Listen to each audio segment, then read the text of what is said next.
Plan बनाया है और कुछ बच्चों को इधर हॉस्टेज रखा है। मेरे को ज़्यादा डिमांड्स नहीं है, बहुत सिंपल डिमांड्स है, बहुत मॉरल डिमांड्स है, बहुत एथिकल डिमांड्स है।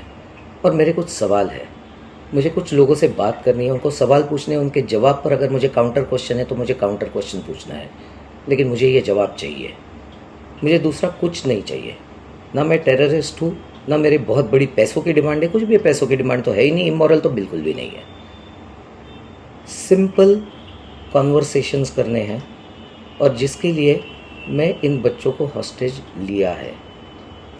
ये मैंने एक प्लान के तहत ही हॉस्टेज लिया है। लेट्स चेंज 4 मैं सच में करने वाला था, करने वाला हूँ। अगर ज़िंदा रहा तो मैं करूँगा, अगर मैं मर गया तो कोई और करेगा, लेकिन होगा ज़रूर।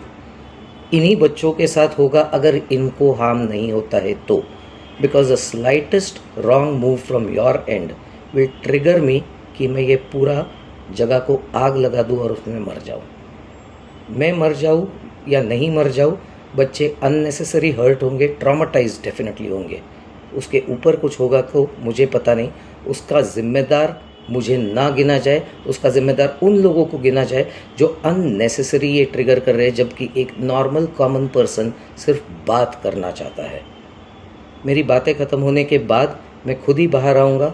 मैं अकेला नहीं हूँ, मेरे साथ और भी लोग हैं, कई सारे लोगों को ये परेशानियाँ हैं। सुना आपने, मैं अकेला नहीं हूं, मेरे साथ और भी लोग हैं। बहुत सारे सवाल हैं। शाहिद अंसारी मेरे सहयोगी मेरे साथ इस वक्त जुड़ गए हैं लाइव ज्यादा जानकारी के साथ। शाहिद, पहले पूरी बात डिटेल से हमारे सामने बताएं। एनकाउंटर में इसकी मौत कैसे हुआ, कब हुआ, क्या हुआ?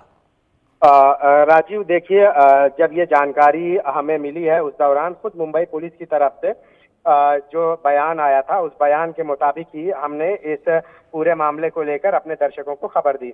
आपको मैं बता दूं कि जब जानकारी मिली पुलिस की तरफ से, joint commissioner law and order Satyanarayan Chaudhary ने हमें ये जानकारी दी, तो उस दौरान ये बातें बताई थी उन्होंने कि जब ये सारे बच्चों को बचा लिया गया है। ये वक्त कुछ रहा होगा जब जिस दौरान ये मतलब कि आरोपी ने जब ये हरकत की थी, तो उस दौरान जो है सत्यनारायण चौधरी ने बताया था कि इन बच्चों को जो है सुरक्षित बचा लिया गया है।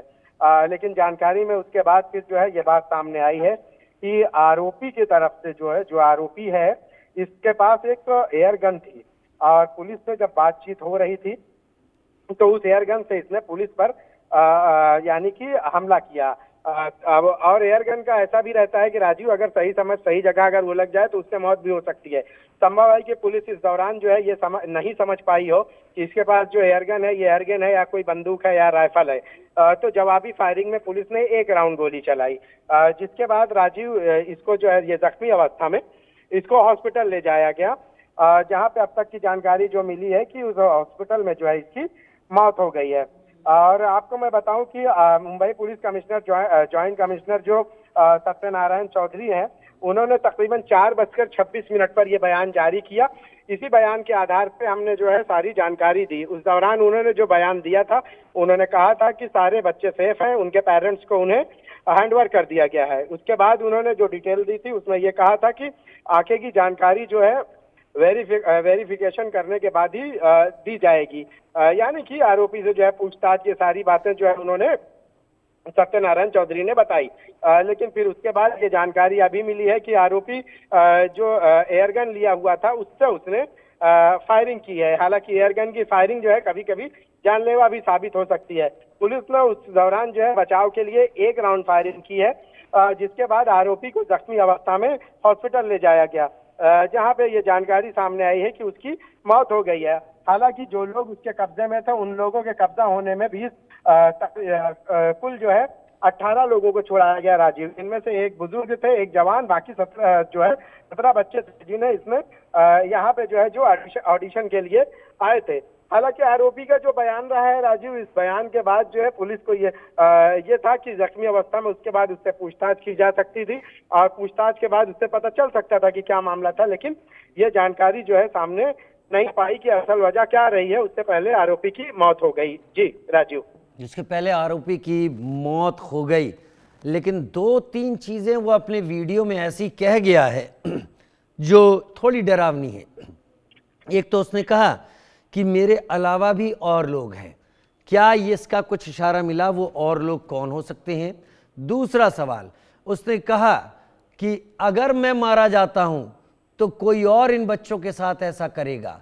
ऐसा वो कैसे कह रहा था, कुछ पुलिस से पता चला। राजीव देखिए, सबसे पहली और सबसे अहम बात यह है कि आरोपी की जो मौत हुई है उस दौरान जो उसने आग लगाने या इस तरह की बात जो कही थी, तो उसमें जो है कुछ केमिकल के जरिए आग लगाने की बात कही थी। हालांकि जब इस पर हमला हुआ है तो अब तक कोई और की हिरासत तो नहीं हुई है और ना ही ये जानकारी मिली कि कोई और यहाँ था। अब चूंकि आरोपी की मौत हो गई है और पुलिस अभी भी जाए वारदात पर है, तो पुलिस के नजदीक जो है पुलिस अभी भी लोगों को तलाश कर रही है कि क्या इसके अलावा और भी लोग यहाँ थे, अगर और थे तो वो कहाँ हैं और कौन से लोग हैं।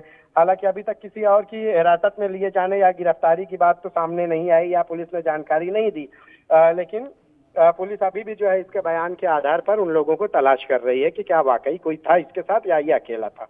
और शायद क्या RA स्टूडियो से मतलब रोहित आर्या स्टूडियो ही हुआ।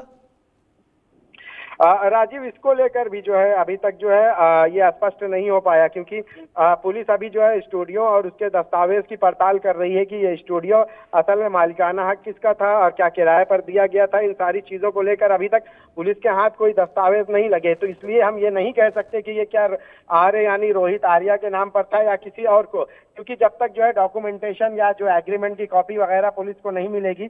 हालांकि अभी तक पुलिस के हाथ ये कोई एग्रीमेंट की कॉपी या इस तरह कोई दस्तावेज नहीं लगे कि जो है यहाँ पे। हाँ, लेकिन ये जानकारी राजीव सामने आई है कि यहाँ पे वेब सीरीज की शूटिंग के लिए ऑडिशन चल रहा था और इसके बारे में इन लोगों को बुलाया गया था। 4-5 दिन से ये सारी चीजें चल रही थी। आज जिन 19 लोगों को बचाया गया उनको भी जो है कॉल करके बुलाया गया था ऑडिशन के लिए। तो कुछ ही देर में ये